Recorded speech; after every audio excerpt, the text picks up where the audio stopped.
Yes, people, welcome to KLEKT Weekly News, the one-stop shop for you sneakerheads, where we run through the biggest sneaker news, sneaker releases, streetwear news, and our sneaker of the week. As always, I am joined by Linny Zonzolo. Linny, how are you doing today? What's up, guys? Linny aka Sneaks. How's everybody feeling? It is Air Max week this week. Well, Air Max Day on Friday. But let's be honest, it's a whole week worth of goodness. What is your best pair of Air Maxes in your collection, Linny? Straight up, Sean Weatherspoons.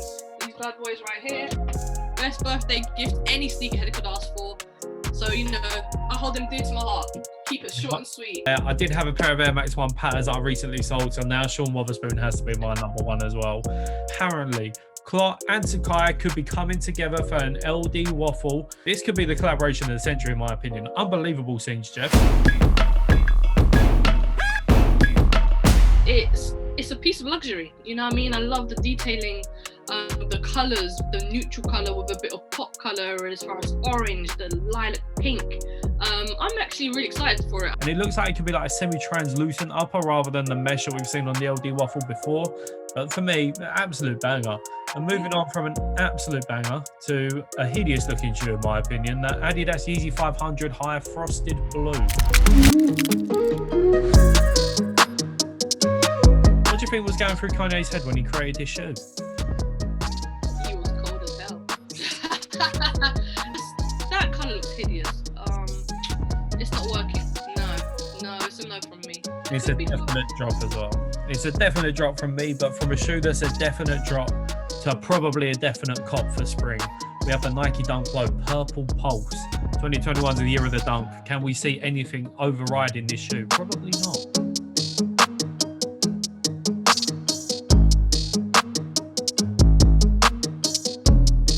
It's not like a caught purple colorway. It's almost faded. It's more of a faded out pastel, but not exactly pastel just yet, if that makes sense. I love it. I'm just saying, you're wearing the perfect fit to go with these as well. But I can already see it's going to pop off on your gram. I'm going to enjoy when I see that outfit. Obviously, this week is Air Max Day, and they are bringing in some heat with the KLEKT X Nike Air Max 1, but this time in the char colorway. So we've recently had the reissue of the OG Air Max 1 KLEKT.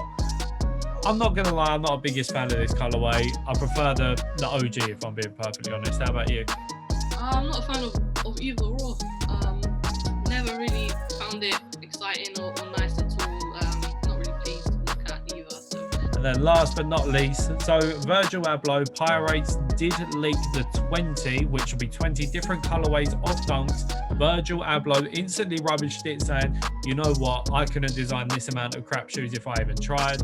But he didn't say that there's not a 20 pairs of dunks coming out.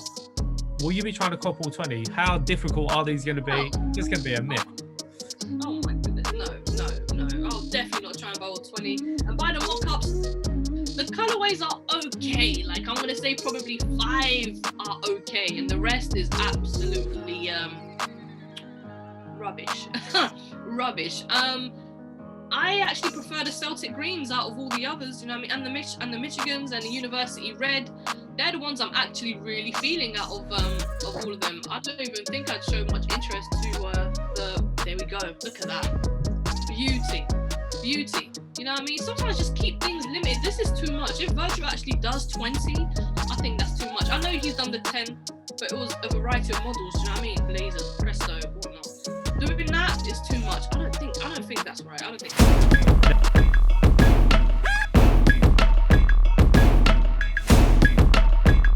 We're starting off the week strong. We have the Wasted Youth Nike SB Dunk. I'm not gonna lie, I'm not a biggest fan. I saw the Grateful Dead last year. This is another band that's collaborated with the SB Dunk. It's a cool looking shoe. It's just not for me. How about yourself, Linny? It's definitely not for me. That's a straight pass. No. You're not feeling a little rose on the inside? No. I don't know what's going on with that. Feels like it was like a year 6 project. I'll be honest, I do not like it. The denim vibe on it is mash up. I don't know what they're trying to do with the Nike swoosh. No. They will be dropping on March the 22nd if you want to try and cop a pair. SB retailers only as per usual. It will be a very difficult cop, and I'm sure there's going to be a pretty penny to be made on resale. March the 24th, we have the Ulele May Nike Jordan 1 Zoom Comfort. I know you said in the last video you're not a fan of Zoom Comforts, But has a Lady May changed your mind with this colorway? Anything for a Lady May, I'll do it. I'll buy it. I love it. I honestly do. Not just because I've not been a fan of comforts. For me, it was till I find that one model that I'm really interested in, I ain't gonna buy it. And this, yes, I will. I mean, blue and green. When do you ever see blue and green do a twist up like that? And the signature on the back heel of the shoe is just amazing. Oh, 100%. For me, it's not going to be a cop. I just don't really like the extra bit on the collar. It seems to go up a little bit too high for myself. But I know what you mean. The blue, green, and then the yellow midsole, very reminiscent of the Brazil flag, and it does look pretty sick. But I just couldn't cope with that extra bit on the high top. It's a no from me personally. But the next shoe will be very divisive. We have Maison Martin-Margiela working with Reebok and their Club C, taking a luxe version of the Club C. It's a bit dead, if I'm being honest. Do you agree? Yes, it is. Thank you. And then moving on from the Reebok Club C to the Yeezy 700 V3 Kyanite. Last weekend, we saw the Yeezy 700 V2 cream drop. Unbelievable sneaker. Do you prefer the V3 or the V2? What one are you feeling? I like this one. I'm not going to lie. I like this one a lot. These will be dropping on March the 25th and retailing at around £170.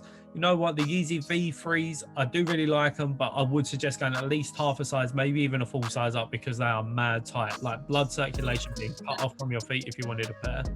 And we're not stopping there with Yeezys, because the Yeezy Foam Runner is coming out in 2 different colorways, really limited numbers as per usual on these, and the resale is ridiculous for a £75 pair of shoes. But this sneaker, are we classing it as a sneaker? This shoe is very divisive. Some people love it, some people hate it. What side of the fence are you sitting on? Chris, you know me, man. You answer that for me. You're definitely copping it, aren't you? The hell I ain't. No way. Ain't no way. No way, Jose. No way, not today. Not happening. Another shoe that just doesn't fit true to size, at least go half a size up. I mean, Kanye, just design your shoes so they actually fit people's feet properly, please. I can't speak on that irate about the fitting of Yeezys recently. But the biggest day of the week has to be Air Max Day. Obviously, Nike are bringing out some absolute bangers, and we're starting with the Nike Air Max 1 Evolution of Icons. So the OG Air Max silhouette is now getting a nice treatment with all of the OG colorways from the Air Max 95, Air Max 97, 93, 90, all mashed up into one sneaker. Have they done it justice? I'm going to go for no, personally.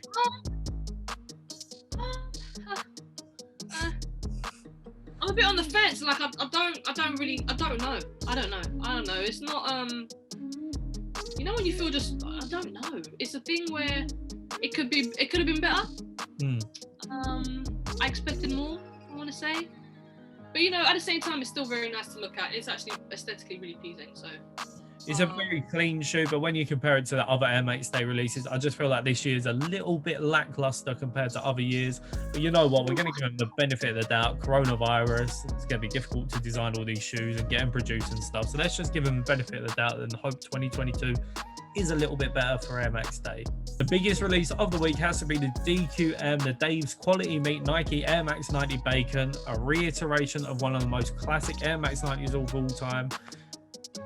It's just a no from me, just because I don't really wear Air Max 90s anymore. I can appreciate it from a distance, but it's not going to be a cop. How about you though, Lily? I agree. I appreciate the pair and what it's done for all these years for the sneaker community, and obviously being in London, you know, being an Air Max head is a very common thing. Not myself, but a lot of people in the UK are huge on, you know, Air Maxes as well as Europe. But yeah, the Bacon's never been crazy about them. 90s, never owned a pair of 90s ever. So yeah, I'm gonna continue that and not go ahead and cop. But what would you say is your sneaker of the week this week? I'm personally gonna have to go for, I might actually go for the Foam Runner. I hate it, but at the same time, I can appreciate it and I understand there's so many people that can actually pull it off. And I'm not one of them, but I'm going to admire it from a distance. How about you though, Linny? I know you're one of two probably. It has to be the Nike Dunk Low in the beautiful little purple colorway and the Yeezy 700 V3. Oh, you're not going for that, a Lady May? Nah. If I was to pick two, that'll be my top two for sure. For sure.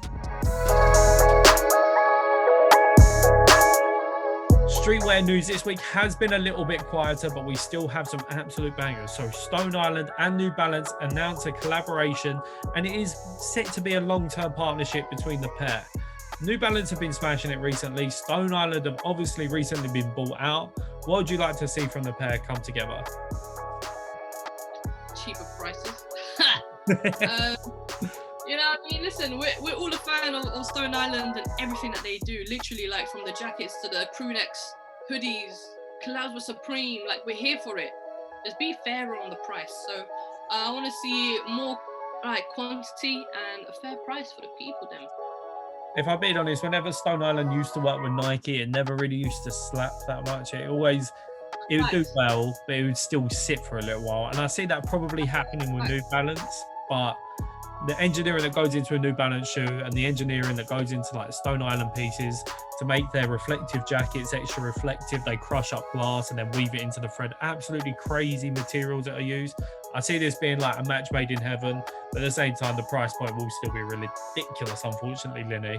Moving on from one collaboration to another, Palace and the North Face purple label will be collaborating, but this is a Japanese exclusive. I mean, why the Japanese market getting all of the good collabs? This is sick in my opinion, and it's a very surprising collaboration as well. I know you're not the biggest Palace fan, but would you cop it if it dropped here in the UK? I mean, honestly, no. Shout out to the purple label and North Face. I don't have much interest in, I'll be honest, I don't have interest in North Face unless it's Supreme. To be honest, even if it dropped in the UK, I probably wouldn't cop it. But I am a bit confused as to how this has come about, because the VF company, who obviously now own the North Face as well as Supreme, you always find like Supreme don't collaborate with Palace affiliates and affiliates of Palace don't collaborate with Supreme. Yeah. So I found it a bit unusual when they come together, but this is a sick collaboration. The tote bag, the t-shirts, the polos, they're all banging pieces. And the resale on them is going to be crazy where they're Japanese exclusive. So best of luck if you're hoping to cop them. And to round off this week's streetwear news, Kanye West is officially the richest black man in American history, now being valued at $6.6 billion. Shout out to Kim K when she gets half of that, because she's going to be laughing. Let's be honest. Kanye has done his thing. I mean, shout outs to him, really. There's not a lot of streetwear news going on, so we thought we'd chuck this in. I mean, we both just agree. Let's bring back the old Kanye. We're talking college dropout Kanye. We're talking my beautiful dark twisted fantasy Kanye. We're not talking Jesus is King Kanye. Let's get rid of that. We want that. We're not a fan of that. That is all for this week's KLEKT Weekly News Show. As always, make sure you're tagging us on IG to feature in the last snippet, the KLEKT Weekly IG Shots of the Week. Here are our top 3 picks for this week.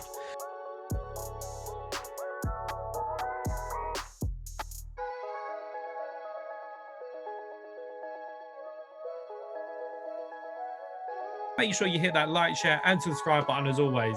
Linny, make sure you say bye to the audience. See you later, guys. Stay safe.